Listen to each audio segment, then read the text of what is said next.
Hey, y'all. This is Frank the Bigfoot, and you're listening to the Paranormal Punchers.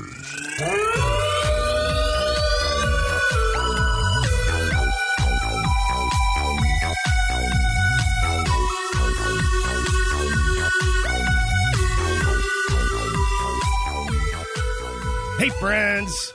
Welcome to a special episode of Paranormal Punchers. I'm Mark. I'm Alicia.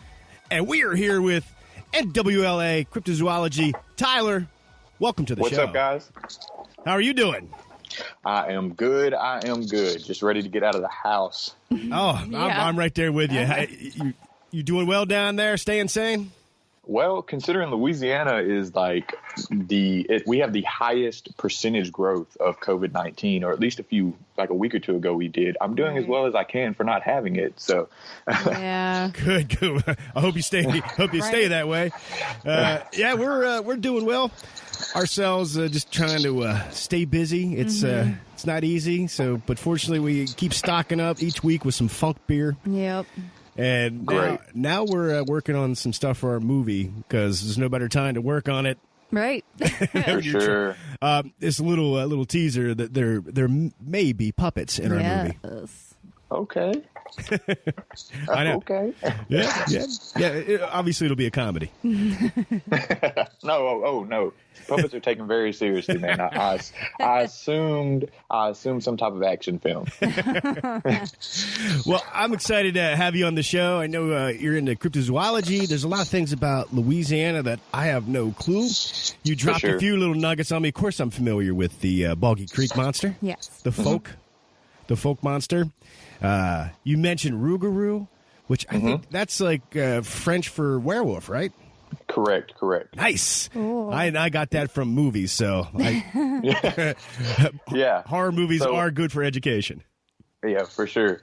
So Louisiana isn't near as big as other states. Like when people think, I guess, cryptozoology, one of the first that comes to most people, at least my mind, is West Virginia. I mean, that's a hotbed. I know you guys have talked about a few things from West Virginia, from the Mothman, and Kentucky's real big. I think the Fouke Monster, you guys did an episode on that. Yep. And then Ohio seems to be a really big hot spot. And then obviously the Pacific Northwest, but not a lot of people think of Louisiana.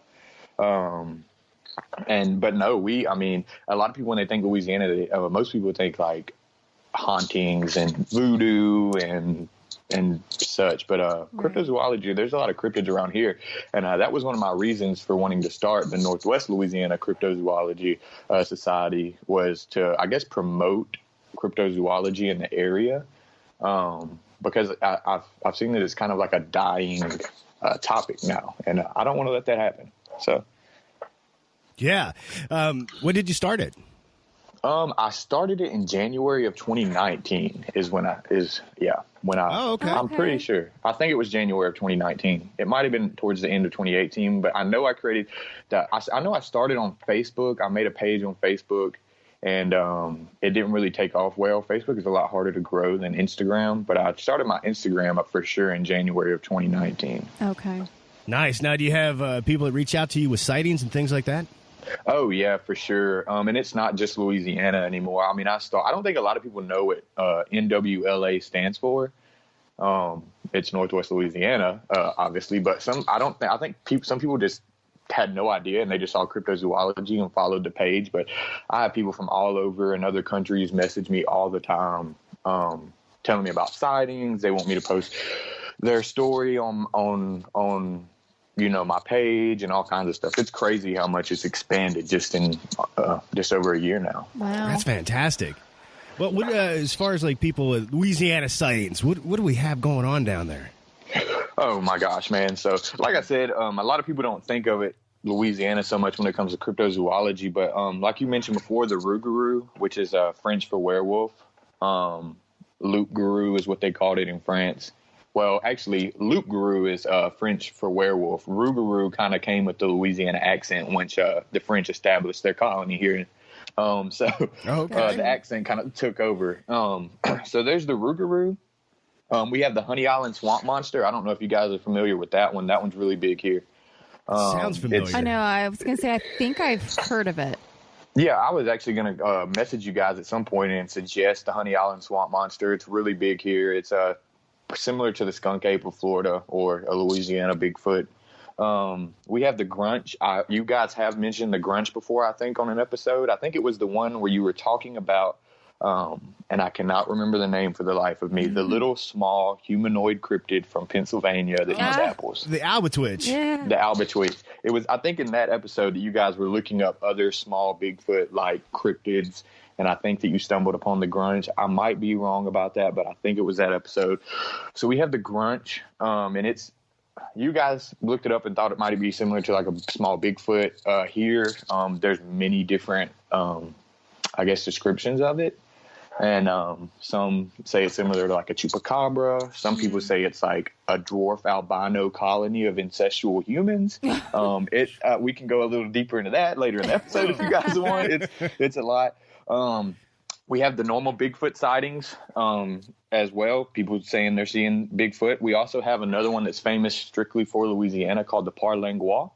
That is French, and it is half alligator and half man, or just a humanoid alligator in the swamps of South Louisiana.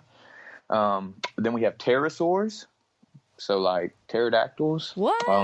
Yeah. People say they see them here. It's crazy. I'm 40.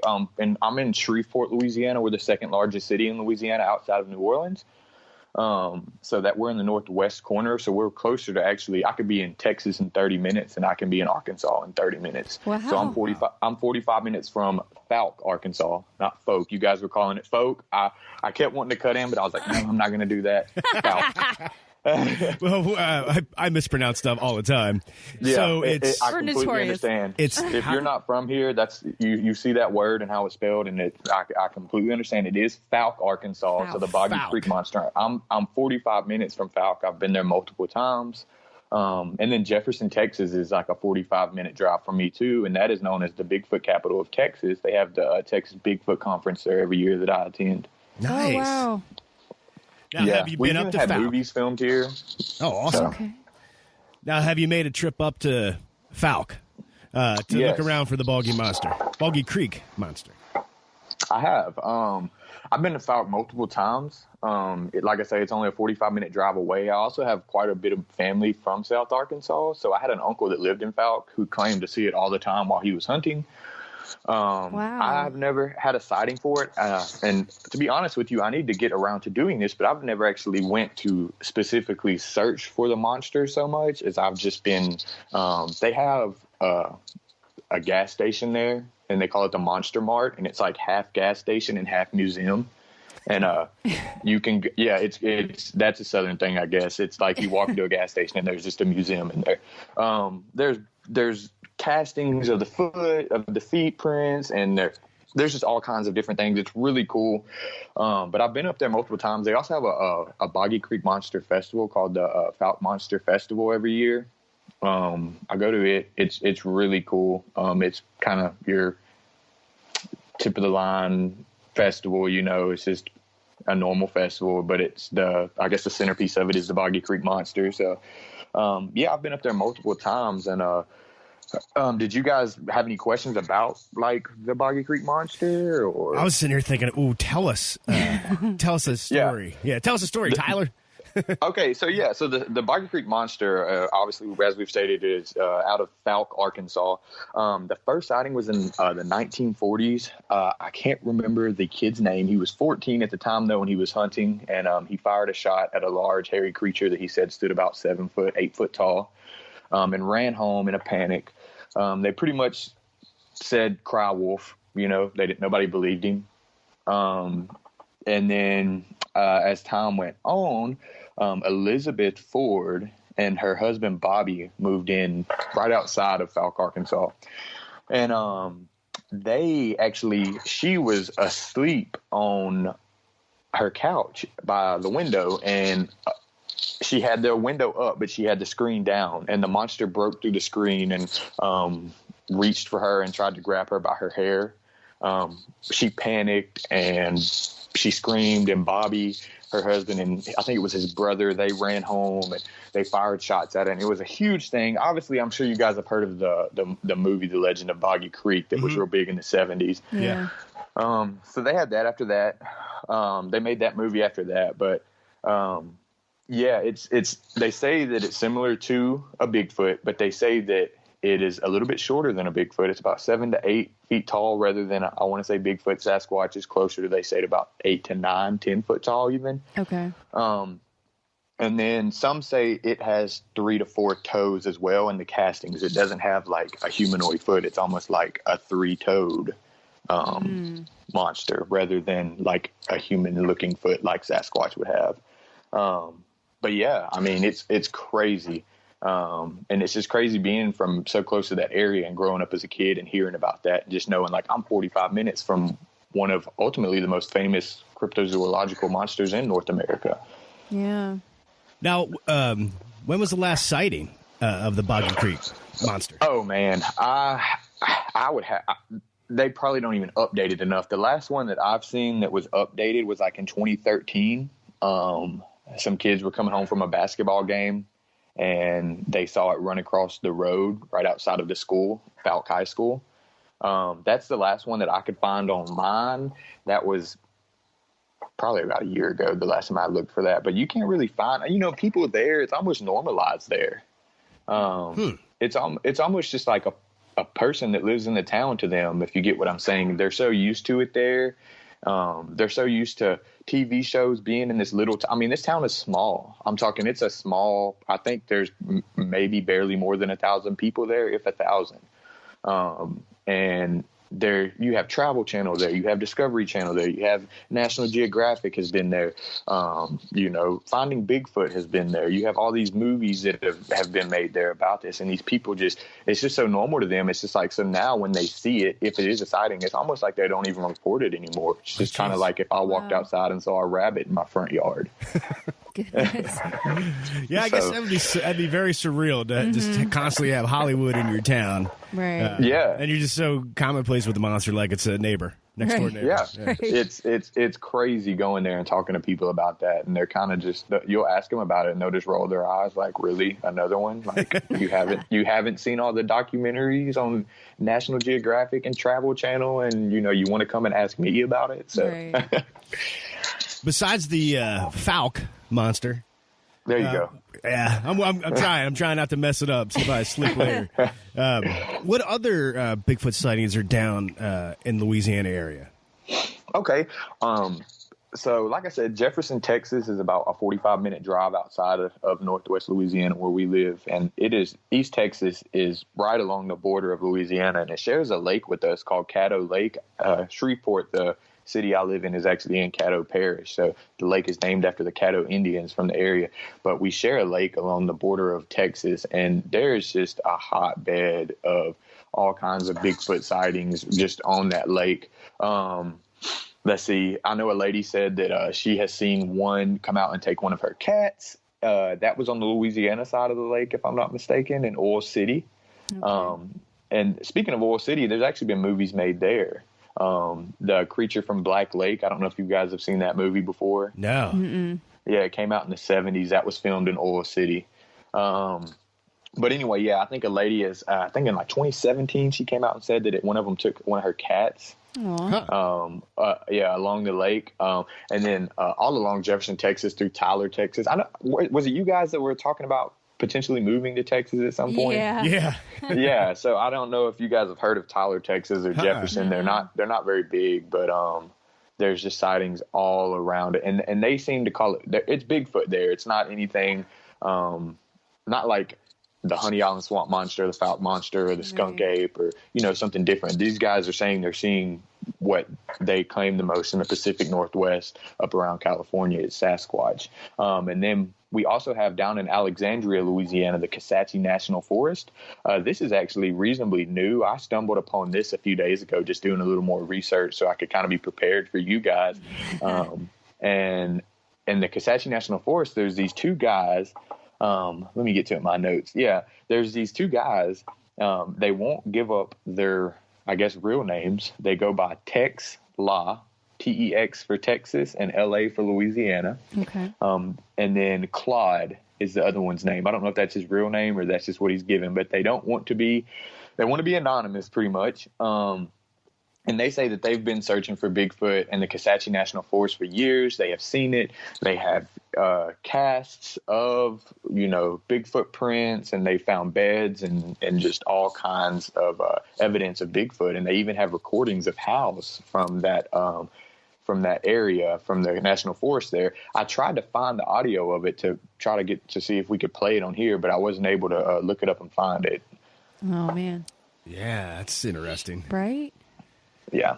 Now, go ahead. I'm sorry. I was going to say, I'm just thinking, just down Texas, what is the woods like? Is it like thick? I think we were just I think that's where the movie took place. There's a movie called Exist. Yeah. By the same guy who did a Blair Witch. But I think that was in Texas, and the woods look kind of thick. And I just, living up here in Pennsylvania, don't really think of Texas having thick woodland. I know. Oh no, man.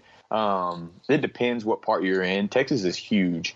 So where we're at, we're kind of in the Louisiana and Texas. So East Texas to West Louisiana, along that's all piney wood forests. And I mean, it's pine trees, and I would compare it almost to the Pine Barrens of New Jersey. It's thick forest everywhere. Okay. I've had friends that came down here from California and stuff like that in New York, and they're like, there's so many trees here. They're just everywhere, so yeah, it's super thick here. I mean, I could definitely see how something is hiding, and we just haven't found it here. Nice.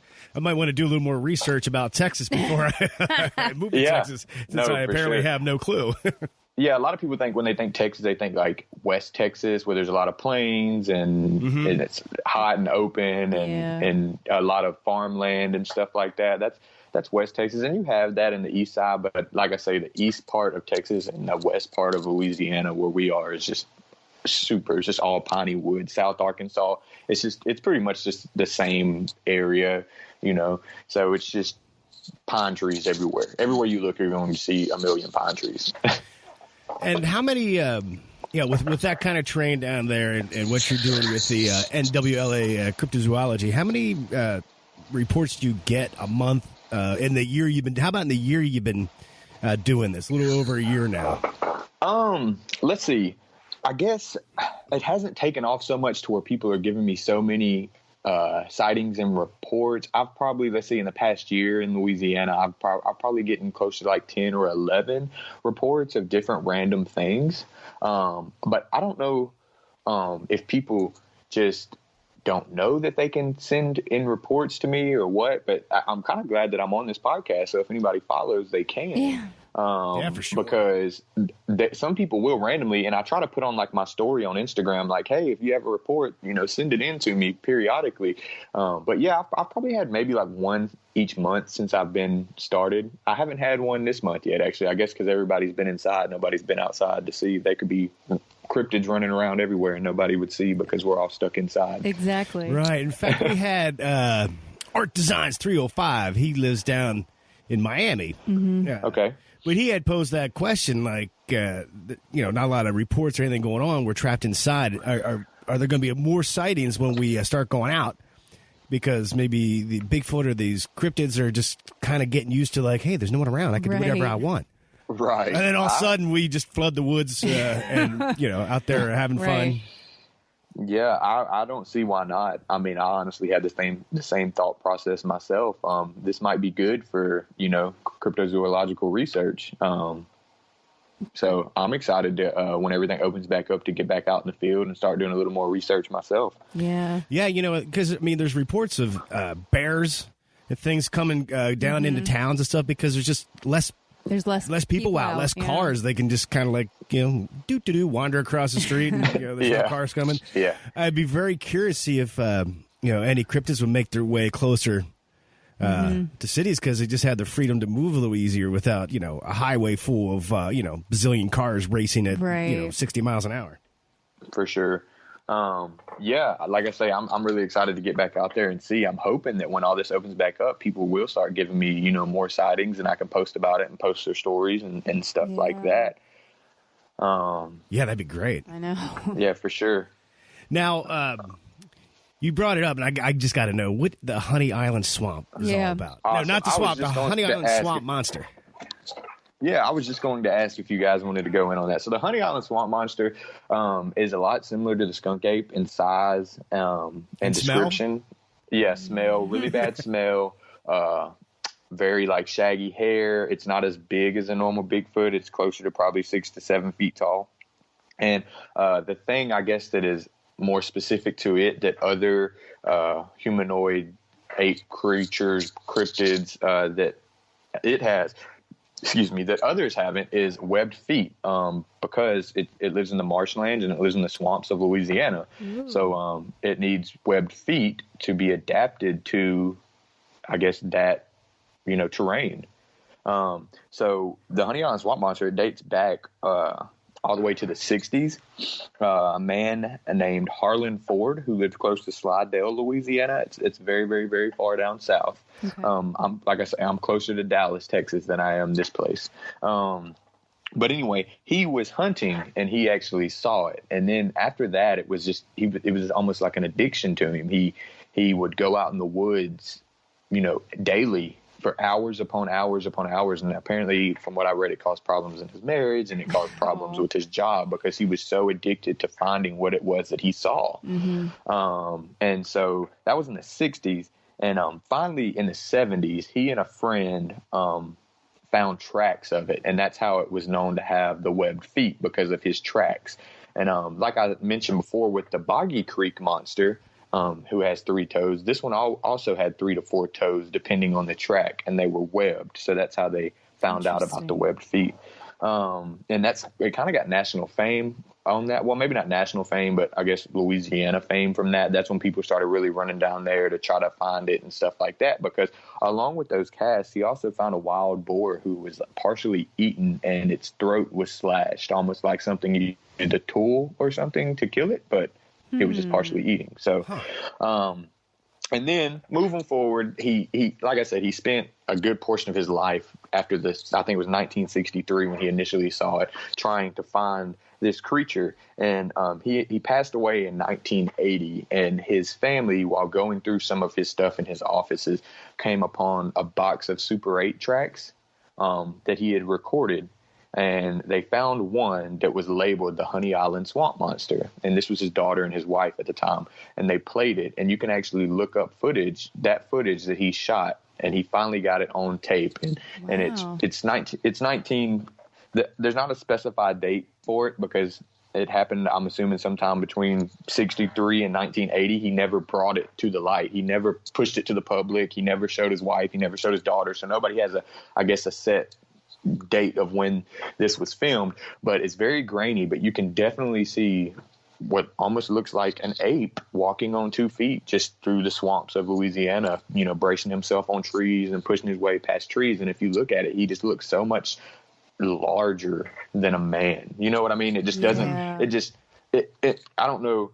I don't know if you guys are as familiar with swamps as I am, but you can't just tiptoe through a swamp. Right. You know what I mean? You can't just walk casually through a swamp. I mean, and whatever this was walking through it, like he was just walking through an open space, and he's in 2 foot of water with trees all around him and all this stuff, and he's walking through it like he's lived there his entire life. So it's a pretty credible bit of film, and it's hard to kind of dismiss when you're looking at it like that. Like, how is this thing just walking through the swamp like this? Wow. Plus, the swamp has all kinds of gators. Right. Oh, yeah, for sure. Alligators are a big thing down here. So I wonder if, just imagine, like, the Honey Island Swamp Monster having to, like, wrestle, kick some alligator ass. Because he's, like, the king of the swamp, right? Right. Yeah. No, there's actually, I can't remember the artist, but I think I actually posted a picture on my page on Northwest Louisiana Cryptozoology on Instagram, a picture of the Honey Island Swamp Monster depicted like wrestling an alligator, and he's got its jaws. He almost looks like Hulk Hogan trying to put somebody in a headlock or something. It's pretty funny if you go to think about that. Like, how does he maintain on top of the food chain in the swamp? Are they out there having fight nights? Right. Yeah, well, you think it's got, because an alligator gives 0 Fs. It's just going to eat you, so it's not going to be. Yeah, so he's probably got to do battle constantly.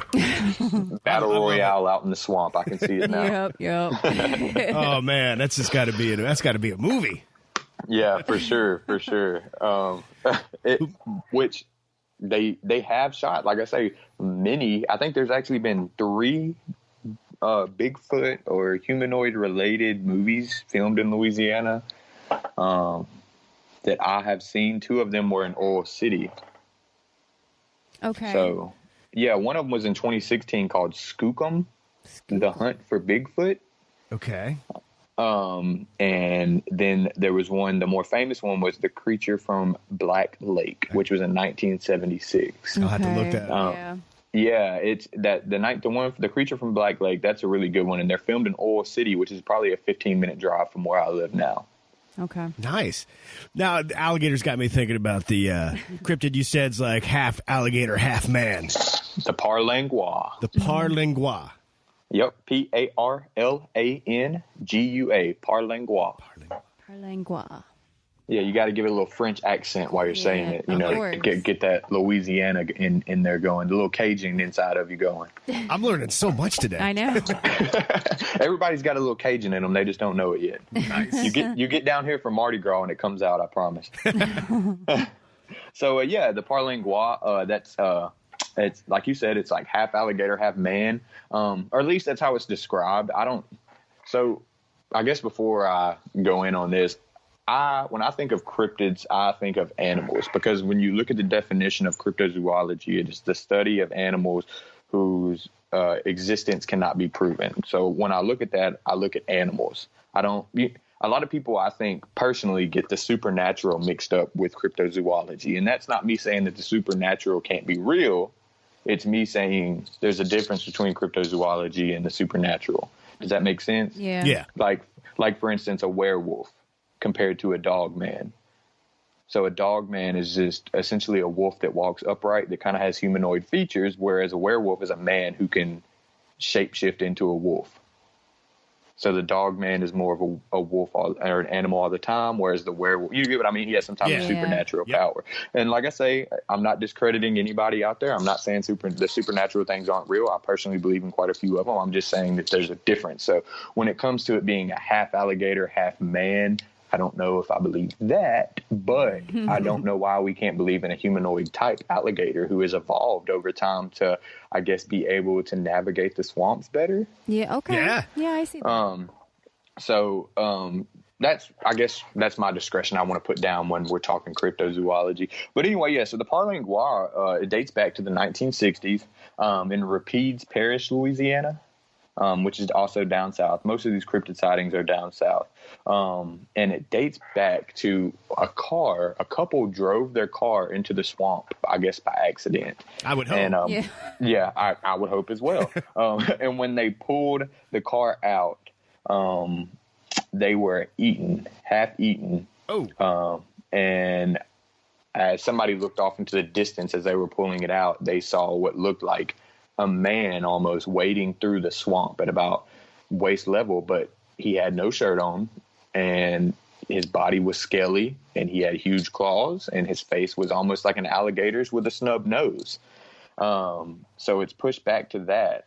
And a lot of parents push it on their kids like, don't go out in the swamp at night. So a lot of people kind of discredit it because they're like, oh, they're just trying to push people inside. But there's been many sightings of these things. In fact, I want to say it was on Travel Channel, if I'm not mistaken. There was a TV show called Beasts of the Bayou. Oh. And it didn't last long at all. It was literally 3 episodes. And I guess they canceled it. Aww. But they were able to get the Parlangua on there. And they featured a picture that somebody took of what looked like a man in an alligator costume wading through the swamp. But it's kind of, you can't tell if it's a costume or what. So like I say, it dates back to the 1960s. The sightings for it aren't as don't happen as often as other things like the Honey Island Swamp Monster and the Boggy Creek Monster. I think the last one I saw was like 2002, if I'm not mistaken, where a lady said that she saw it eating one of her neighbor's dogs. Oh. Yeah, and so cats and dogs down there don't have much luck. Yeah, no, not down here, not around the swamps. You got most dogs can live up to 15 years in Louisiana. You probably got like a 5-6 year span. Oh. No. Did the Gators get them? Yeah, until the Gators get them, or the Parlangois. Yep. But some people also, so like I say, I guess my theory for it is that it is an adapted alligator that kind of evolved over time to, it bred its way into what it is now. Some people chalk it up to the more far-fetched one is a carny from a carnival ran away into the swamp and went crazy from being lost in the swamp for so long and ended up mating with an alligator. And the Parlangois is the product of said story. I can't believe that's not a movie yet. Right. Yeah, that sounds like one of those sci-fi $10,000 budget movies that you would watch on Saturday mornings. That yeah, exactly. But so there's that, and then there's the Native American story is the shaman cursed an alligator, cursed a man, and he turned into this alligator beast. And then some people just chalk it up to a government experiment. Oh yeah, always got to go with the government experiment. You have to. I mean, if that's not that's an excuse for probably 90% of cryptids. At some point, you're going to find government experiment. Man, you know how terrifying it would be, though, if somehow an alligator was able to, over time, change in like that. Right. Because they're already terrifying enough, but if it could walk up on both legs and then just wander into town, and that would that'd be terrifying. Yeah. Imagine, just picture with me for a second. You're swimming, and you see some alligators, and you're like, oh, let me get out of the water. So you swim to the bank, and you get up on the bank, and you're taking that sigh of relief breath, and then you look up, and it's just like, psych, and there's just a humanoid 6-7 foot alligator man standing there like you thought. Right, yeah, you can't zigzag enough to get away from that. Yeah. Yeah, I can run with you. I cannot believe this is not a movie. I know. It has a movie written all over it. Well, there you guys go. You guys are making movies now. Make a puppet. Yes. Oh. A Parlangois puppet. I would love to have like a full practical effect monster suit like that. Yeah. That'd be insane. That would be hilarious, actually. Now, when's the last time there was any reported sightings of the Parlangois? I want to say that the last one that I've been able to find is in about 2002. And like I said, the sightings for it aren't as common as other cryptids in the area are. But in 2002, I think that was the one I told you about, the lady saw it eating her neighbor's dog. Okay. And that's the last that I've seen or heard, or nobody's actually ever come to me with the Parlangois. It's a very little known cryptid because it's so specific to Louisiana. Okay. Yeah, interesting. Hang on here. Let's see if I can get Nash on the call before we talk about the Lougarou. Yeah. Let's do it. Nash, can you hear me? Hello. Yes. Tyler, can you hear Nash? I can hear Nash. All right. Hello, Sweet. Nash. Sorry for being so late. Oh, you're good, man. You have more important things to do. Beer is of utmost importance. Correct. Yeah, it's funny because it's like I just finished up right about 1:45, 2 o'clock, and it's like I have to clean everything. I have to clean. Yeah. And I'm looking down at my camera right now. I keep forgetting that I'm in the Central Time Zone and you guys are Eastern, and I'm like 1:45. That's like right now. Well, he is a time traveler. Yeah. Yeah. Okay. So we need to do an episode on Nash then. That's right. Nash, what beer were you making? Well, this one was, I made a pale ale. This one was my Indian Summer Pale Ale. And I added a little bit more hops to it, but, it's starting to get warm, so I figured a nice, little bit lighter beer for when it warms up a little bit here in another couple of weeks. Yeah. And then I also bottled this morning the beer of Bray Road. The beer of Bray Road. That is nice. Awesome. Yeah. So also, hopefully you won't get sued over that. I want to point out, did you guys say in a couple weeks it will be warm? Because it has been hitting 80 regularly in Louisiana for about 3 weeks now. It's in the 50s here today. Yeah. And it was in the 40s yesterday, like low 40s. So wow. Yeah. Yeah, Low 40s is like harsh winter for us. I know. Yeah. We had snow flurries the other day. Mm-hmm. Okay. Yeah. I know. No, Sounds it's like supposed to April. be spring. I don't know what's happening. Mother Nature's definitely angry. Yeah. She's kicking us out. Well, Yeah. we had a little stretch of warm weather about a week or so ago. I know. And What does that then- mean? Like 55 or more? Yeah. Yeah. It was like Yeah. it was like 65, and then the cold showed back up. Yeah, I think our hottest day so far, I think it got up to like 85 or 86 the other day, like Nice. about a week Okay. ago. It got up to about 86 already. Wow. So But Pennsylvania, once it makes its shift to summer, which could be Yeah. any day now, it'll just be like 90s and Yep. sweaty and yeah. It'd be gross down here. So we stay mid to upper 90s to even the low 100s in Louisiana, but the difference is the humidity here is insane. I mean, people come here all the time and they'll just be walking around and their shirt will just be stuck to them, and it's just the humidity. I've been to so many other places in summer, and I'll pull my phone out and look at the weather, and it'll say it's 100 degrees outside, and I'm like, no way, this feels like 85 in Louisiana. It's just the Yeah. humidity makes everything 20 degrees hotter. Wow. Now, Nash, I'm glad you could finish making your beer and join us. You missed a little Bigfoot talk, and I was just about to ask Tyler to tell me all about the Lougarou. Yep. Now, okay. am I saying that right? Okay, so Loup-garou is the French term for werewolf. As you know, the Louisiana Purchase was like a French settlement and a French colony. So we were colonized by the French. So a lot of their stories and such came with it. And that's why the Cajun, the term Cajun is almost like a French-infused Southerner. So with Loup-garou, which is what the French called it, our accents down here turned it into the Rougarou with an R. R-O-U-G-A-R-O-U. Rougarou. Got it. Now, I learned that from the movie Wolf Cop. Okay. Did you ever see that? This guy gets bit and turns into a werewolf, but his name in the movie is Lougarou. Wow. And I was like, I need to watch that movie. That's pretty good. It is a cinematic masterpiece. Trust me on this. Is it? I'm sure. It's wonderful. I'm sure. Oh boy. Like a $10 million budget, right? Well, maybe a tenth of that. maybe a tenth, but it's awesome. It really it's a is. really fun movie. Probably the most unique werewolf transformation you'll ever see on screen.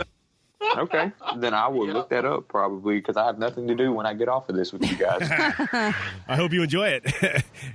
If we never hear from you again, I'll assume you hated it. Right. If you see that I unfollowed you on social media, you know why now. No, okay. So the Rougarou, So like we were just talking about, it comes from the term loup-garou that the French brought when they established Louisiana, which dates back to the 1700s, and it's essentially the same backstory as a French werewolf or just any werewolf throughout time. It's a man cursed, and once he's bitten, he can change into a wolf. A lot of Louisianians and like myself, we more believe that it is not so much a half man, half werewolf as it is, like I was explaining to you guys earlier, more similar to the dog man.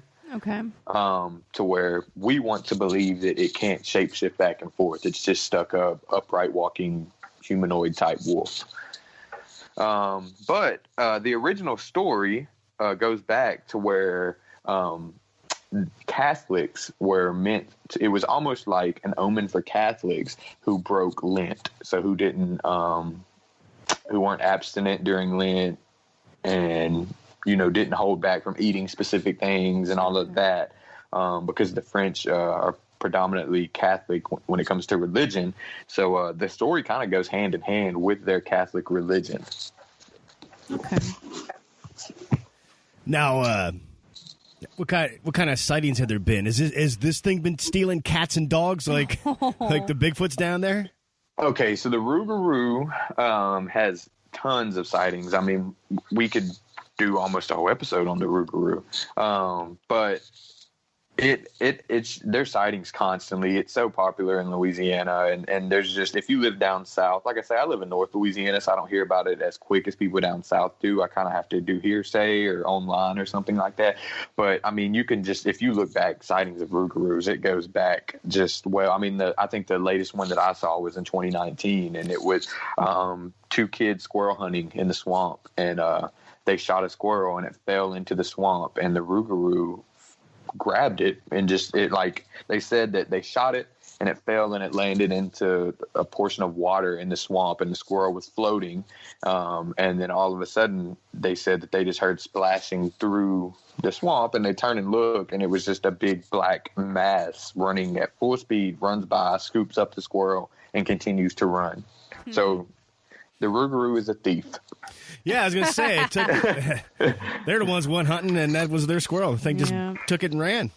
Yeah, imagine how freaky that would be, though. Like, you shoot a squirrel, and then all of a sudden you just see, like, water splashing up from 100 yards away, and you're just following it, and all of a sudden your squirrel's just gone. Yeah, that'd be, yeah. You know, it's funny, we got the Boggy Creek out there, and Fouke. Yep. Fouke? Fouke. Ah, I knew I'd mess it up. Fouke. You got the Rougarou. I mean, I feel like hunting in the swamp down there, it sounds dangerous. Mm-hmm. And not even take the alligators out of the mix. Right. It just sounds like dangerous. And the crazy part about it is the most popular hobby to do in the South. Jeez. Okay. Yeah. Hunting, everybody grew up hunting here. But yeah, going back to what we were saying, so it was mainly the story that that you can date it back the furthest to is essentially, if you don't follow Lent and you're a Catholic, the Rougarou will come for you. And when it comes for you, you will then be turned into the Rougarou. So it's almost like a domino effect. It was a way for, like, once somebody was turned, according to legend, there's one Rougarou. And that Rougarou, when it attacks and punishes the next Catholic that broke Lent, then turns into that Rougarou, and the other person is released from their curse. Oh, okay. So there can only be one. Yeah, there can only be one. That's like a transitory STD kind of a thing. Yeah, except it's probably a little bit more terrifying, and that's saying a lot. I don't know if there's many things more terrifying than finding out you have an STD, but I don't know if getting attacked by a Rougarou, I'd probly put that a little above that. Right. True. Well, yeah, and is it now with that sighting, with the killing of the squirrel and Rougarou coming and getting it? Was that like a daytime occurrence? Is the Rougarou something that happens under, like, I'm thinking the normal werewolf thing at the full moon, or is that something like you turn into the beast and you don't turn out of the beast until you go attack somebody else? Okay, so no, in the French stories of it, you turn into a Rougarou almost at will, and then also during Lent season. It's more, I guess, heavily during Lent season. Okay. But as I was saying, a lot of Louisianians don't go with the French story behind it. A lot of Louisianians think that the Rougarou is an animal in itself. It's not a human, and it's not a cursed human. It's, like an evolved wolf almost. Because there's so many sightings, and it happens so many times, and there's been so many stories of attacks and stuff like that. And it's not just at nighttime; it's during the day. It's, you know what I mean? That they think that it's its own colony of animals down there in the swamps. So I mean, it's kind of it's just left up to you to believe what you want to believe, I suppose. Well, I'm thinking that one day, I mean, they could it seems like the two stories could really be the same story. It's just that somebody turned into the Rougarou and decided that was a pretty bitchin' thing to do, Yeah. And they were like, why would I have to go to the grocery store and pay bills when I could run through the forest and just eat squirrels and wildlife and not have to go to work, and I'd be just fine. They just stayed as that. Do you know what I mean? I'm right there with you. I mean, I would think it would be more of a blessing than a curse to be able just to turn into a gigantic wolf man at will. Yeah, I mean, you wouldn't have to worry about TP shortages. Yes. there's some benefits to it, you know?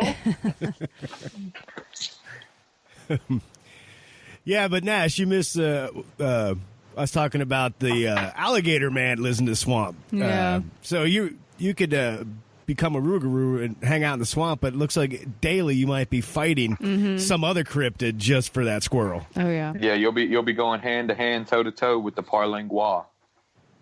Well, you know that I take that as a theory. I could see that as like this could be like an Elks Lodge kind of a thing where they all kind of get together. You know, they share a squirrel. They tell stories about meeting the pasty people. You know, they all hang out and have a beer. The pasty people. You know, the pasty hairless ones that are always running around killing all the food. You know? For them. Yeah.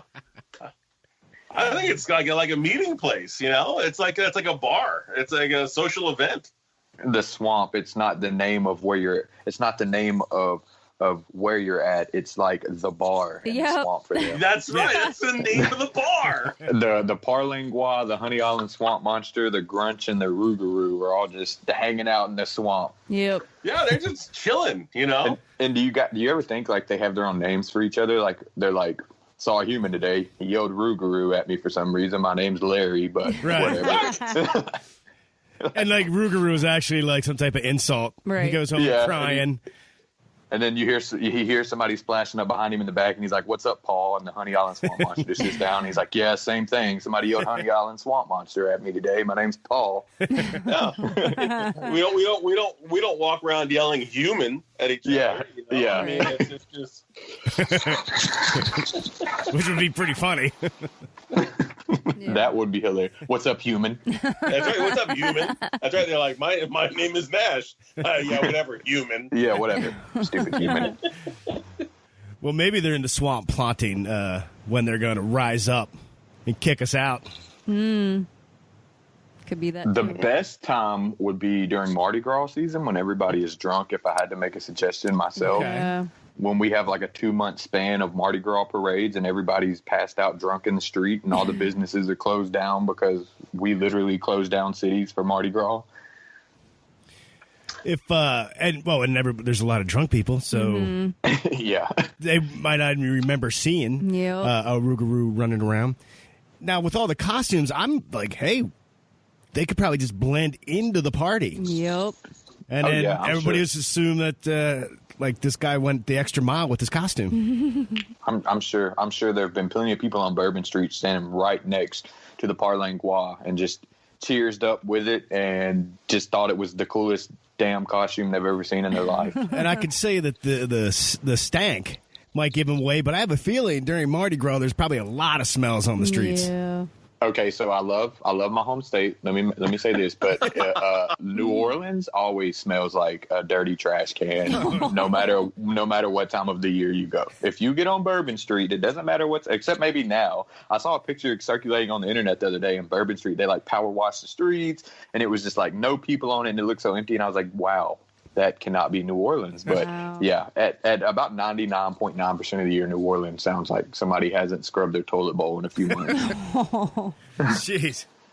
Yeah, I was just thinking because people puking on the streets because they True. had too many hurricanes, but all right. And that's exactly why. So So let me get this straight. It's 100 degrees there. It's 95% humidity, and it smells like puke and throw up and crap. You're really painting a really pretty picture down there. Hey, Louisiana is great, guys. Come join us. Go join. That's right. No, Mardi Gras is great, guys. I'm sure if you guys ever came down for Mardi Gras season and you would enjoy yourself, everybody does. I mean, millions of people come here from all over the world just to come to Mardi Gras. So no lie, you get over the smell because you're having so much fun doing everything else. True. what would be, if you didn't want to be down there with that many people, what would be like the best time to come down and visit New Orleans and see, Bourbon Street? I would think like the fall. Okay. The fall would be a good time, mainly because you have Mardi Gras happens in January, February, and early March. Starts in late January and it'll end in early March. Wow. And then it's hot as hell in the spring and summer. Yeah, I mean, I bet. it is so hot. But the fall it's usually in the fall here between 65 and 75 degrees. And then that's kind of like the spooky season. And if you know much about New Orleans, you know, they kind of have like a haunted history and with the voodoo and, Madame Laveau and all of the things like that down there. You guys could go to St. Francisville, Louisiana, and check out the Myrtles Plantation. That was actually another suggestion I was going to give you guys for an episode. All right. I think that was on Ghost Adventures. Yeah. It's probably been on every ghost show that has ever existed. It's considered a top 3 most haunted place in North America. So it's really crazy. I want to go stay there because it's a bed and breakfast. My fiance refuses to go with me. And I am not too proud to say that I'm too scared to stay by myself. So as soon as I find a friend to meet me there, I will be staying there. We'll put it on our trip list. Maybe we'll make it down and we'll all do it together and see if we can survive the night. When you do it, let me know. I will meet you guys down there. All right. Now you got my curiosity up, and maybe we should do an episode on it, but without giving too many details, what's the big legend? What makes it so haunted? So it was a plantation, owned by obviously the Myrtles, hence the Myrtles Plantation. But there was obviously, along with the other terrible things that happened during slavery times on plantations, the main story that sets the backdrop for this place being so haunted is Chloe. She was a house slave. She was caught by the owner of the home listening in on one of his conversations from behind a door. I think it was a conversation that he was an adulterer, he was cheating on his wife or something it was something he was doing wrong. I'd have to go back and I'm not really sure. If you guys do an episode, I'm sure you'll find it. Anyway, she was listening in on him and was caught, and he cut her ear off, the ear that she had pressed to the door. and to get back at her. And to get back at him, it was a few weeks later, was his daughter's, I don't want to say they were twins, or maybe it was just one of his daughters, but it was somebody's birthday, and she wanted to poison and kill the entire family and let the slaves go. And so she made a cake for the family to eat and put poison in it. And only the wife and the two daughters ate it, and they ate it and they died.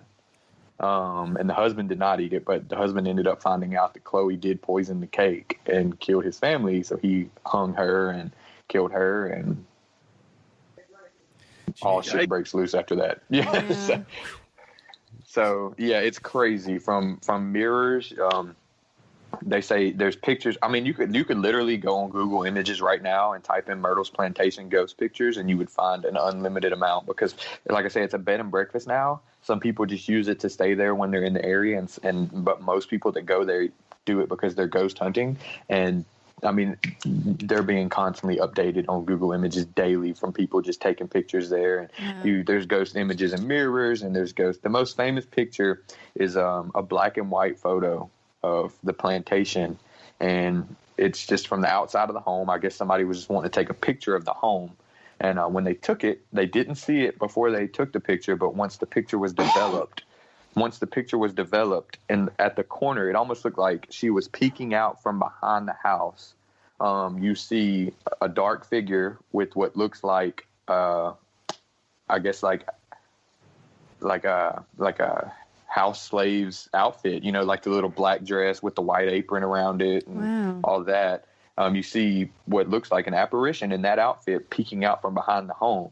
And then there's two buildings beside each other. If you look up on the roof of the building beside the one that Chloe, the ghost, is poking around from, you see what looks like two kids sitting up on the roof. And I've watched a bunch of episodes where they've been to Myrtles Plantation, and people, I don't know the name for whatever this job is, but people that can look at pictures and tell if they're real or fake, and if they were edited or anything had been done to them, have looked at it, and there's like, no, nothing has been done to this picture at all. Whatever is in this picture was there when the picture was taken.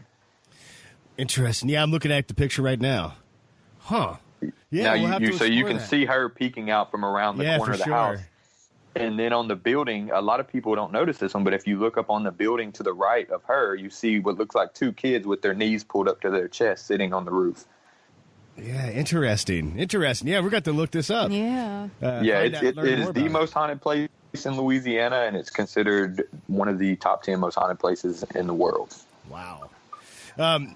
See, I know, speaking of, like, haunted, you had a run-in with Robert the Doll. Oh.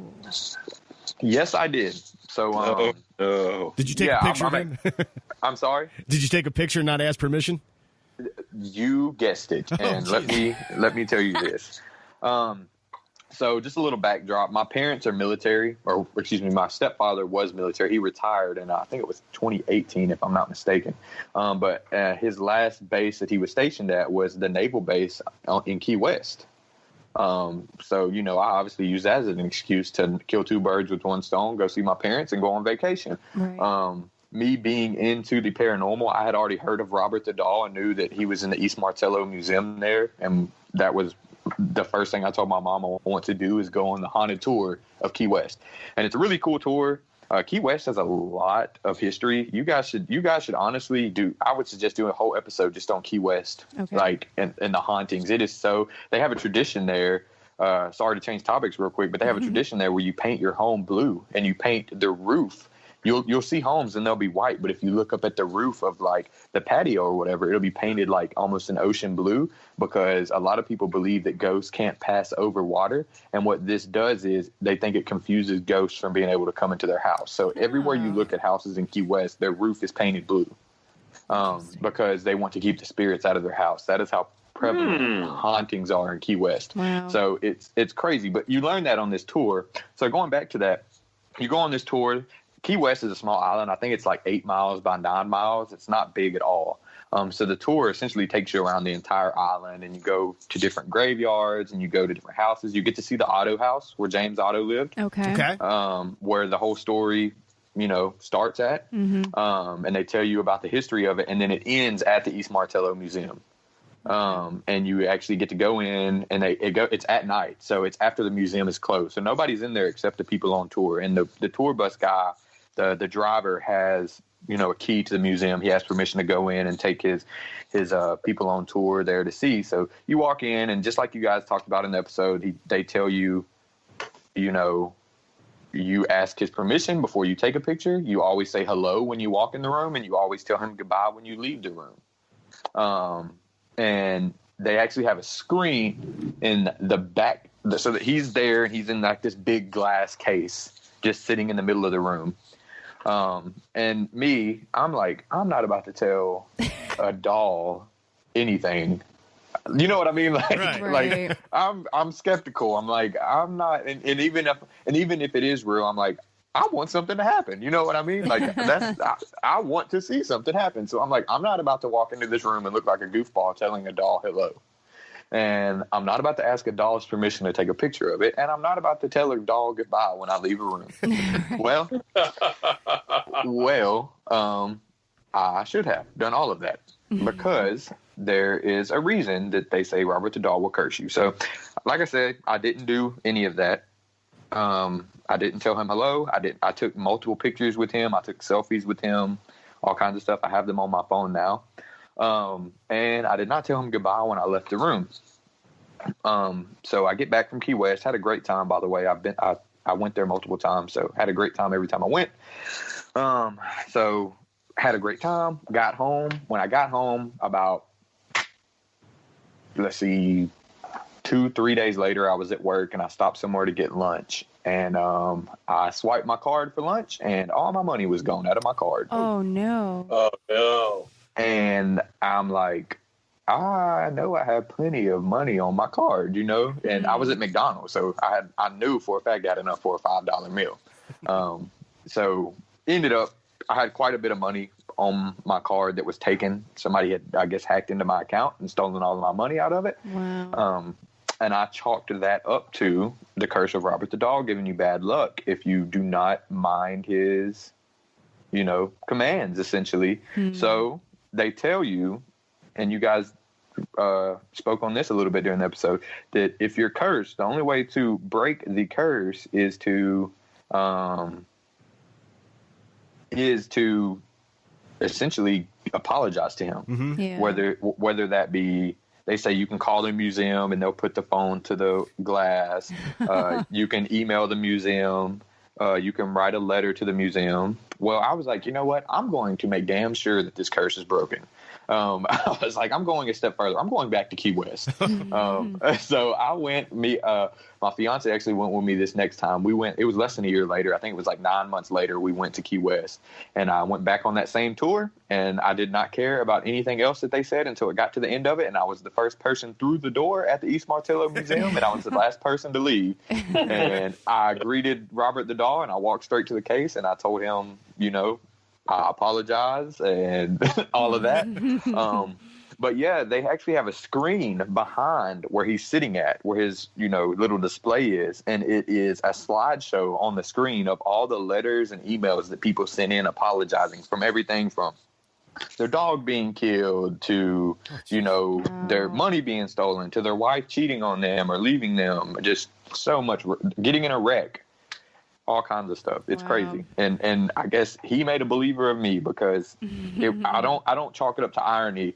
And also that year I ended up having to pay back into taxes for like the first time ever. And my taxes have always been filed the same way. Yeah. And ironically that year I owe like $900 in taxes. And I'm like, all right, cool. Whatever. That's whatever. Wow. I was going to ask you, besides the credit card, was there anything else? So it looks like Robert Dahl was just financially messing with you. I think he knew that at that point in my life, my stability rested on my financial situation, and that was where he could hit me hardest at. Well, there you go. Make sure you follow the rules and tell Robert everything he wants to hear. Yeah, for sure. It was insane. It was crazy. And like I say, I wasn't a believer, but after that I can't help but to believe now that something is off about that doll. And it is very, very eerie when you walk into that museum and get into that room with him. Wow. Interesting. Wow. Yikes. Now, sure, you got into the conversation late, but just to circle back here before we wrap things up with Tyler, did you have any questions about cryptids down in Louisiana? We already talked about, I'm not even going to try, the Boggy Creek Monster, the Lougarou, the Rougarou. What was the Honey Island Swamp Monster? The Parlingua. The Parlingua. We briefly touched on the Grunch. Yeah. Briefly on the Grunch. Yeah, do you want to go more into that? Nash would love the Grunch. Yeah, for sure. Yeah. Yeah, for sure. Like I say, I think you guys touched bases shortly, very briefly, on one of your episodes about the Grunch. But it is based out of New Orleans, and there's a road called Grunch Road. And the story of it dates back to the 1700s when Louisiana was first being settled. And a lot of the sightings of cryptids in Louisiana date back to the 1700s. And I think that's just because it was when it was just being settled by colonizers, I guess, if that, you know what I mean? Mm-hmm. It was that you see a lot, starting at that. And that's just when it was first being, colonized outside of the Indians. And the Native Americans had stories of very, very similar things that colonizers talked about themselves. When we introduced like not recorded history, but when they started writing things down about happening in the area. Yes. So right. Yeah. So like I said, they date back to the 1700s. And there's a road called Grunch Road, and that's how I got the name. There was another name for it called, a lot of people called it like the Devil's Child. And a lot of things like that. But a lot of people describe it as, there's two different descriptions. Some people describe it as a type of chupacabra. So a short, 3 to 4 foot tall, scaly, goat-sucking, lizard-looking, small humanoid type creature. Okay. And then some people describe it as pygmy or dwarf, albino, incestuous humans that kind of just went rabid, I guess. They lived out in the woods and out in the forest of Louisiana, and they kind of just went crazy and interbred with themselves, and they kind of stunted their growth, and they grew extra appendages and weird looking mangled teeth and weird pale skin, and they attack and they feed off of local livestock. which so yeah. So and now they are more, or I guess moving past the 1700s. Once New Orleans got more established, they made a road called Grunch Road, which is where the name the Grunch came from. Okay. And so when Katrina happened in 2006, it displaced them, is what a lot of people think. And so now apparently you can just find them all over the South down there because they were trying to find highland. And like I say, there's so many stories. A lot of the stories come from trash workers who are like working early in the morning, picking up people's trash. And they say that they'll see them like digging in people's trashes and stuff like that. Wow. So it's kind of like, I mean, I instantly started thinking about the Pukwudgie. You know? Yes. Yeah. Kind of just a small little sucker is always trying to do malice and trick us and create havoc in society and whatnot. Yes. And that's what I was going to say. I almost myself believe it's something related to a Pukwudgie. Yeah. And because they're just always in people's trash and they kill people's livestock. Farmers are always down there talking about, they find their, but it's always small livestock. It's never a cow or something. It's just like a chicken or a small goat or, you know, something along those lines. So yeah, I could definitely see it being somehow related to the Pukwudgie. But a lot of people call it just the Louisiana's chupacabra. Huh. Now you got to tell me that there's got to be like a snack or a cereal, you know, there's got to be like a drink with some, or not a drink, but something that you could be like, buy 6 crunches and get the 7th for free. The Grunch. Something like that. Or like ice cream or something, you know, or. That I know of? Yeah. None. I don't know of any, but you might have just given me a way to make some money in Louisiana. There it is. Copyright. True. Copyright this. I was going to say, Tyler, you can help us out. All right, Nash. So if we're going to make a beer inspired by the Grunch, what style, and Tyler can help bring in some Louisiana flavors to the beer. Okay, so Louisiana is big on food. I don't know how much you guys know about Louisiana, but food is from gumbo to jambalaya to crawfish. It's huge here. So I don't know. I'm not big into beer making, so I don't know too much, but I don't know if there's some type of way you could infuse some type of like a Cajun spice to it almost. Well, that's what I was actually just thinking, just as you were saying that, I was thinking like a ghost pepper blonde, you know, with a slightly higher alcohol, so it's served in a small glass. So not ghost pepper, you have to do Tabasco, because Tabasco peppers are from Louisiana, Avery Island, Louisiana. Okay, so that's just, I'd have to use the pepper instead of the sauce because I'd want it white and not. Yeah, for sure. You know, but yeah, I could use a pepper blonde, a slightly higher ABV, so it's in a smaller glass. Mm-hmm. See, and it actually looks kind of like palish, whitish, but when you drink it, it's packs a higher punch. ABV and it burns the whole way down. Well, there we go. We just did it. The Grunch. Yeah. The Grunch Pale Ale. That would be great if you could somehow get that to Louisiana. It would sell like crazy down here. Okay. I have to come up with a name, with a catchy name. That's where I fall apart, is on the catchy names. That's my job, bro. I'll take care of that and the logo, the label, the beer label. That's right. The copyright right here. That's it. Done. So the Grunch would be something better for like a candy bar. You could do the Rougarou brew. Ooh. Yeah, because for a beer. I could see it's something you'd want to use to wash down like a summertime meal. I don't know, crawfish. Definitely some gumbo or jumbo. Something that's just so refreshing that complements every single thing you eat. Yeah, let's get this going, Nash. I know. I'm thinking something to go to the crawfish. Oh my gosh. Oh, everything. Oh, good. I love a good light, crisp beer with some crawfish. Yeah. Okay. I'll have to brew. Go to the Wheel of Destiny and see what ingredients I can put in there. Yeah. Abita has a Mardi Gras brew. It's called Mardi Gras Bach, if I'm not mistaken. Okay. It's really good. It has like caramel accents to it. I love it. It's so good. Ah, there you go. Interesting. A Bach beer going with some crawfish. Interesting. So I have a question. Are crawfish like normalized where you guys live? Is that a thing? No, I mean, I know, well, up here, what we call crayfish. Crayfish. Yeah, They're crayfish. little versions of what I guess is down there. So all I know about crawfish from movies. Mm-hmm. Never had. Okay. I know you got to rip the head off, suck the juice out of the head. Yep. I just ate some a few days ago. Nice. Actually, I think I just ate 10 pounds. My fiance is on YouTube, and she did like a mukbang YouTube of us eating like 10 pounds of crawfish. Oh, nice. That's one thing on my list. If I get down that way to visit, that I want to have. I want to have a real deal crawfish boil. You have to come during crawfish season. Yeah. Okay, when is that?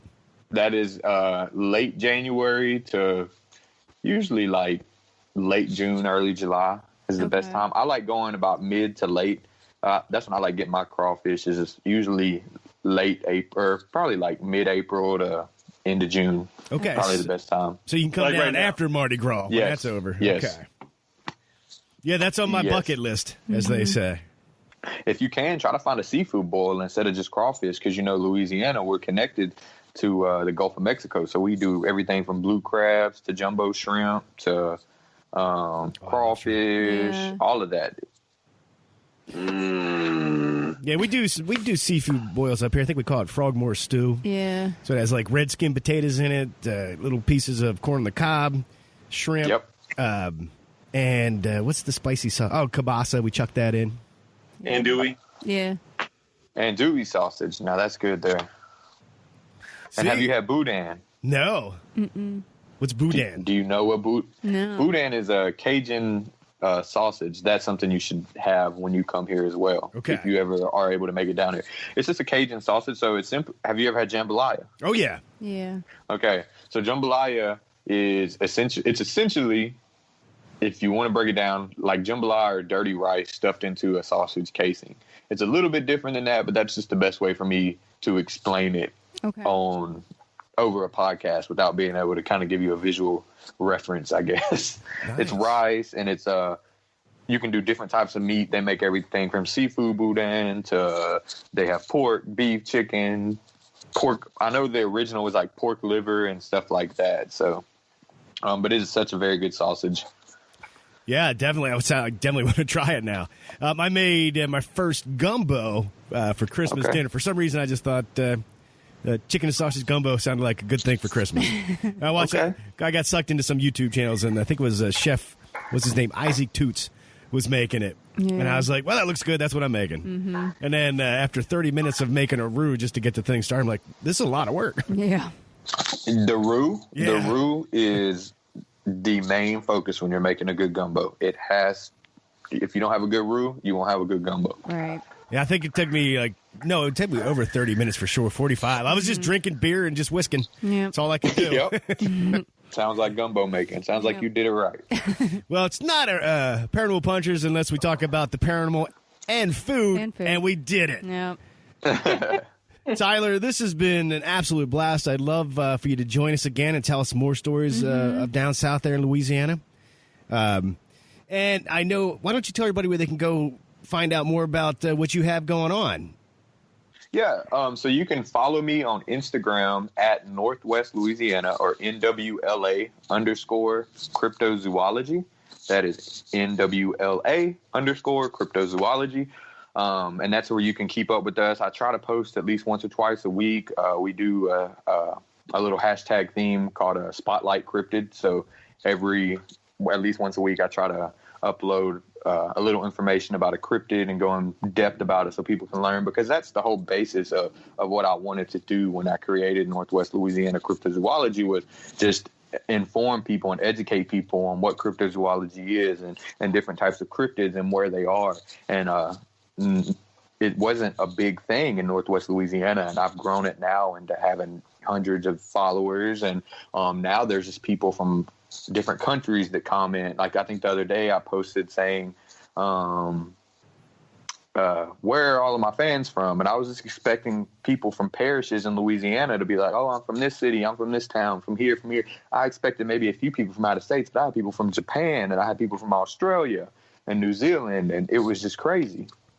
Oh, that's awesome. I know. Yeah. Would see Nash, you have anything else to say? No, I just keep going. I just keep thinking of. I keep going back and forth between the food, making beers, and imagining all of this happening in a bar called The Swamp in the Swamp. There is a bar in Louisiana and multiple towns called The Swamp. I guarantee it. I've never been to one, but I can almost guarantee it. There is The Swamp. We have a bayou where I live. We have a bar called the Bayou, but we don't have a swamp.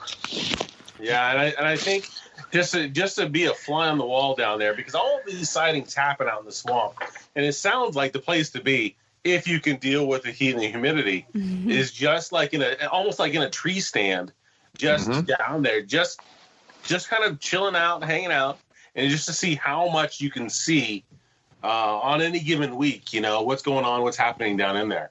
For sure. Yeah, a lot of the sightings, like I was saying, are hunters. There's people walking through the swamp casually hunting or sitting up in their deer stand or something along those lines, and there it is. You know, it's almost like the people looking for it never find it, but the people who don't want to find it are the ones who find it. Like the Sorcerer's Stone. Yep. Okay. Yep. Tyler, thank you so much. Everybody, go check out his Instagram. You'll learn something like I did today. I know. And watch me forget how to pronounce all these words come tomorrow. Just remember Fouke, Arkansas, not Fouke. Fouke. And you'll be good. Yes. Tyler, thank you. This has been so much fun. And as we say around here, it was not weird. It's not worth checking out.